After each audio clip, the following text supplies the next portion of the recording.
Mbasuhuze mbifuriza ibihe byiza mwebwe mukunda Neza Media TV twizere ko mumeze neza cyane kandi mwamaze gukora subscribe rwose n'abatarabikora mwakandaho kugira ngo dukomeze kugenda twaguka buhoro buhoro tugere ku bihumbi 10 ubundi rwose ibintu bigende neza cyane ujye ubona amakuru mu bambere kandi meza cyane nonsoye acukumbuye rwose nicyo nabasha kuba nkubwiye. Hanyuma reka twihute cyane tujya muri aya makuru agezeho kano kanya no kuvuga ngo hari amakuru tubwira yuko murasazo bwa Repubulika Demokarasi ya Kongo umuriro wongeye kwaka urugamba rwongeye kurema cyangwa se aribwo rutangiye bundi bushya.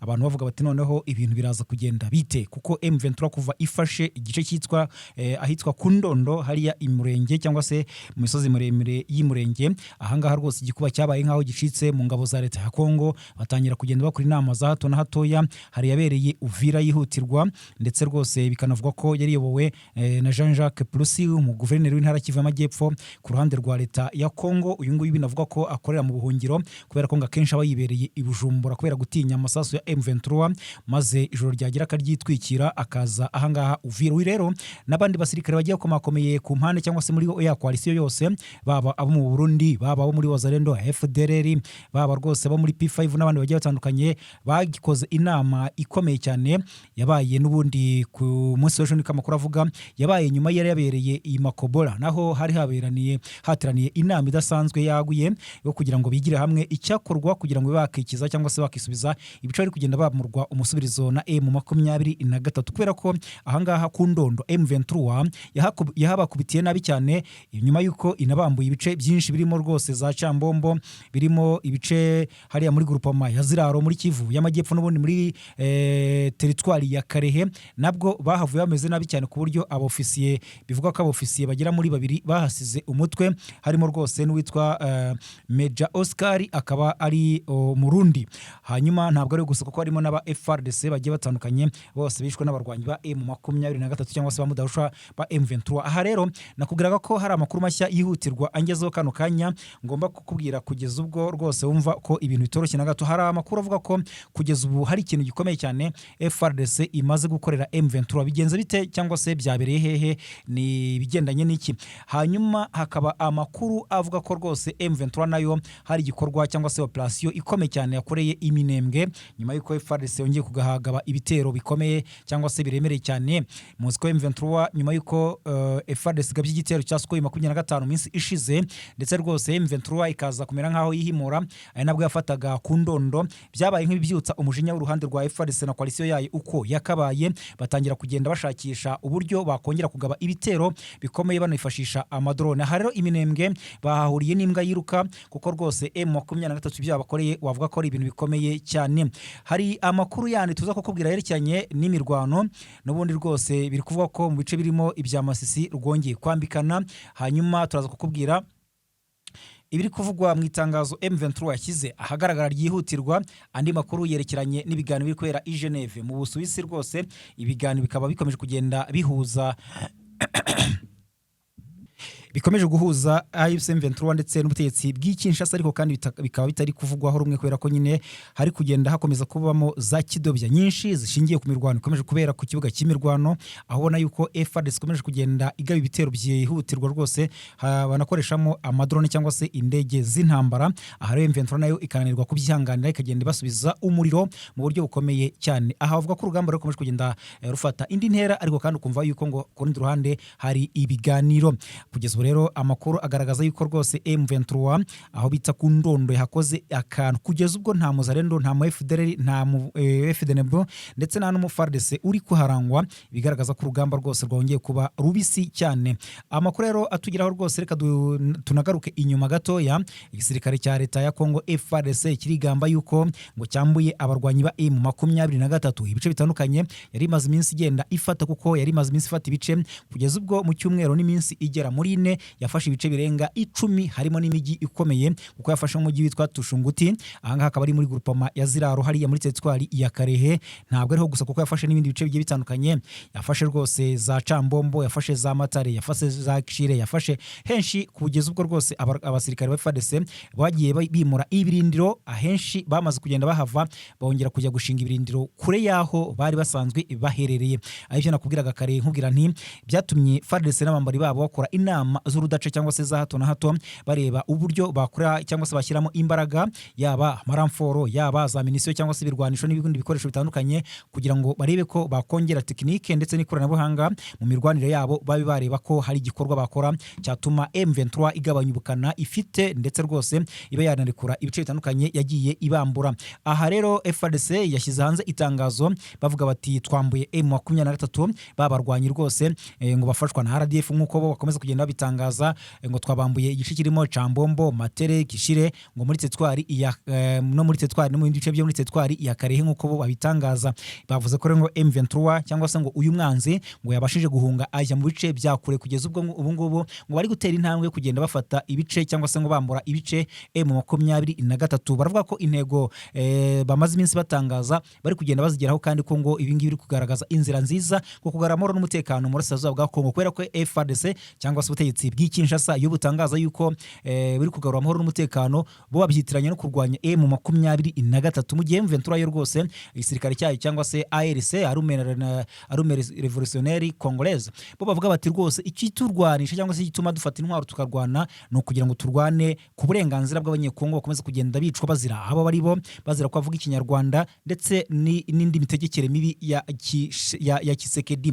Aha rero ukabona ko rwose ibintu bikomeza kugenda bifata indi ntera. Ubu rero andi makuru aragaragaza ko rwose M23 yasubijeyo ibitero bikomeye cyane cyangwa se iyo twakita ngo ni simusiga ahitwa Iminembwe mu ijoro ryo ku munsi w'ejo ryakeye nabwo FARDC yongeye kuza kugaba ibitero ndetse binavuga ko yakoreshejemo amadrone nanone nkuko imaze iminsi n'ubundi ibigenza none ejo bundi bwo yari yanaciye igikuba izana na SKU25 ubundi herukaga kwifashisha irwanira za Masisi irwanira za Nyiragongo ndetse na Goma hariya ubwo M23 yahafataga nibwo bakoreshaga cyane cyane izi ndege zo mu bwoko bwa SKU25 bivuga ko baziguze ku bufatanye n'igihugu cy'u Burusiya nyuma yaho baje kugura izindi rwose mu bihugu birimo ivya Turkiya barimo abashinwa bakorana bagira n'indi mikoranire igendanye no kubaha intwaro n'ibihugu birimo Ubirigi Ubufaransa ndetse rwose muri iyi minsi biranavugwamo ko hari mu gihugu cya Misiri gishaka kubaha izindi ntwaro zidasanzwe.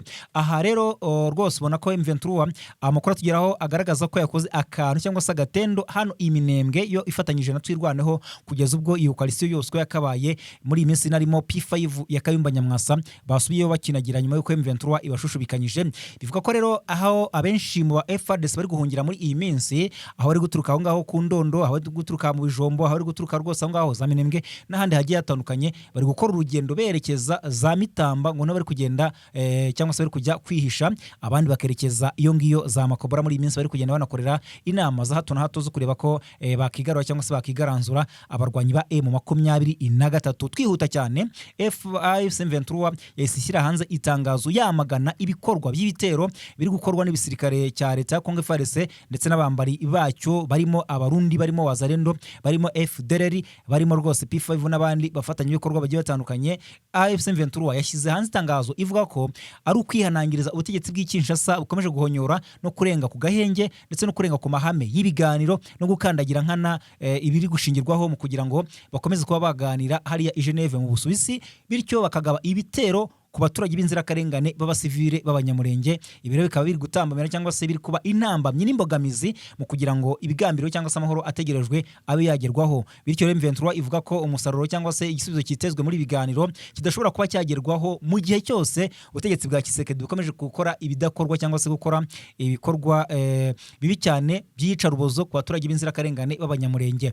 Bavuga ko rero kugeza ubu ngubu ibiri kubera i Geneve mu Busuwisi bikwiye gusuzumwa hagasuzumwa n'ibiri kubera ku kibuga cy'imirwano mbere yuko amahanga n'imiryango mpuzamahanga yihutira kuba yajya mu biganiro guhuza M23 ndetse n'ubutegetsi bw'Kinshasa. M23 avuze ko uko byagenda kose itabasha kwihanganira ibikorwa bya leta ya Kinshasa muri rusange. Bikuvukana ko nayo rero yabigiye gukomeza gukaza imirwano nyamara kandi n'ibiganiro i Geneve nabyo bikaba birimbanyije ndetse n'umuhuza mukuru wabyo akaba ari kuri ubu ngubu ari Leta Zunze Ubumwe za Amerika. Ibyanakomeje guteza impaka ku bantu bamwe na bamwe bavuga bati se Amerika yo yo yaje muri ibiganiro kubihuza gute ko yari isanzwe mu bya Washington bihuza u Rwanda na Repubulika ya Demokarasi ya Kongo. Ibyo ngibyo rwose ibyaduha tukaba tubimenyereyemo Katari byagenze bite? Abenshi bakavuga bati n'ubundi Katari isa naho ari umwana wa Leta Zunze Ubumwe za Amerika, ntaho bataniye kuba bakorana cyangwa se bahererekanya icyo twakita nk'ububasha, nta gitangaza cyaba kirimo. Ikindi nanone kandi hakaba bavuga bati Amerika ikora ibintu byose birimo inyungu,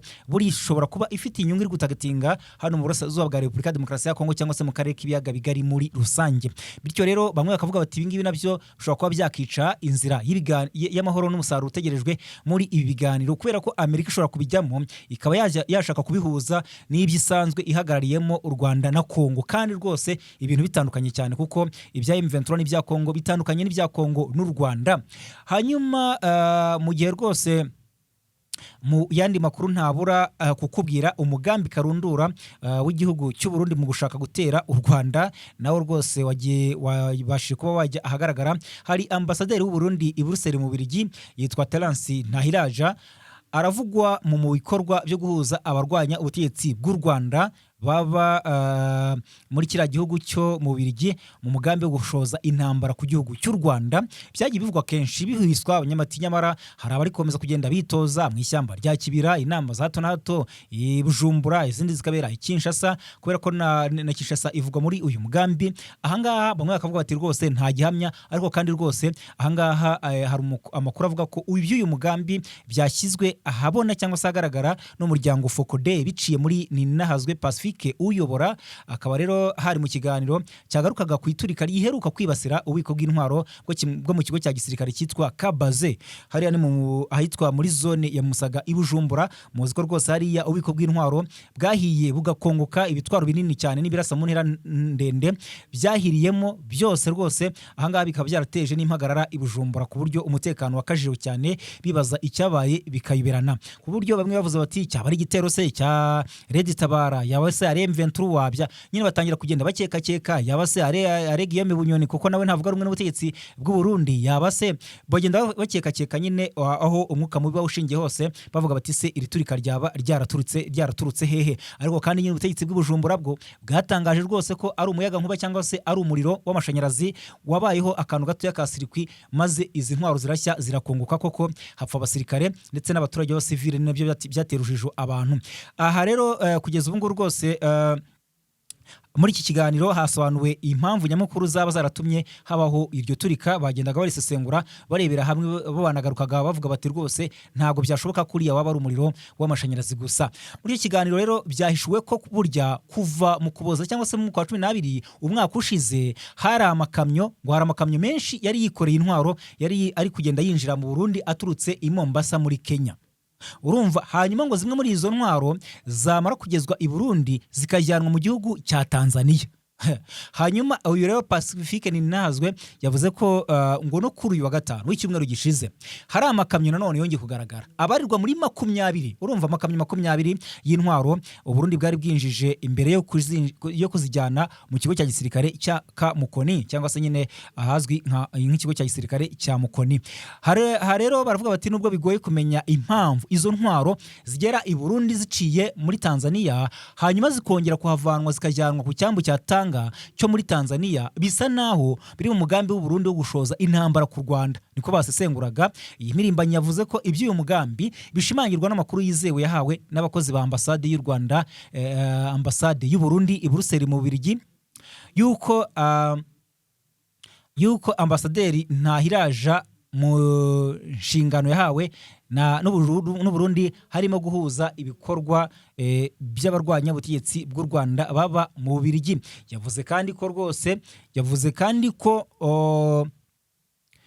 kandi ko uriya mu diplomate amaze igihe yakira kenshi abarwanya ubutegetsi bw'i Kigali bakaganira ngo bifungiranye ahantu mu ibanga rikomeye cyane. Andi makuru avuga ko Burundi bumaze igihe buha imyitozo gisirikare abiganjemo imbonerakure ndetse n'abarwanyi ba Wazalendo b'ubwoko bumwe mu rwego rwo kubategura ngo bazifashishwe mu mugambi wabwo wo guhungabanya umutekano w'u Rwanda, nyuma kugaragaza ko hari abasirikare bo mu bwoko bw'abatutsi n'abahoze mu ngabo za ex-FAB batari abizerwa.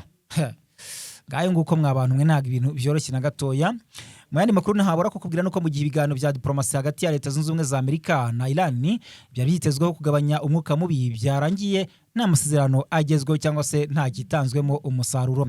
Nyuma y'amasaha arenga 20 y'ibiganiro byaberaga Islamabad muri Pakistan, Perezida Donald Trump yashyize yatangaje icyemezo gikomeye cyo gufatira inzira ya Hormuz. Aha rero ibiganiro byaniranye hakurikiraho igitutu cya gisirikare. Muti byagenze gute? Amakuru agaragaza ko impamvu nyamukuru yatumye ibiganiro bipfuba ari ukutumvikana kubijyanye n'ibisasu bya kirimbuzi. Amerika yasabaga Iran guhagarika burundu iyo gahunda, ariko Iran ikabibamba ikabyanga. Nyuma y'ibi rero Donald Trump yatangaje ko ingabo zirwanira mu mazi za Leta Zunze Ubumwe za Amerika zizatangira guhagarika amato yose ahari hose. Rwose ashaka ayo mato ngashaka kwinjira cyangwa se gusohoka mu nzira cyangwa se mu muhora wa Hormuz. Aha rero ni imbere hanyuraga petroli nyinshi ijya hirya no hino kuri iyi si, kuko hanyura ibirenga 20% rwose. Ibisobanuye ko rero diplomasi yasimbuwe n'igitutu cya gisirikare, bityo ibiganiro bikinjira mu cyiciro gikomeye kurusha uko byari byifasha, ahubwo uko twabibonaga mu minsi yashize. Iran yashinjwaga gukoresha inzira ya Hormuz nk'igitutu mu gukoresha cyangwa se kubuza amato kuyinjiramo cyangwa se kuyanyuramo no guhungabanya ubucuruzi bwa petroli. Amerika yo rero yahisemo guhindura umukino wa politiki, hitamo gufunga inzira yose kugira ngo Iran itakaze iyo nyungu no kwikuraho ubushobozi bwo gukoresha Hormuz nk'igitutu mu biganiro. Ibivuze ko Trump ari kuvuga ati niba mukoresha Hormuz mudushyiraho igitutu, natwe turayifunga ku buryo twese tubihomberamo.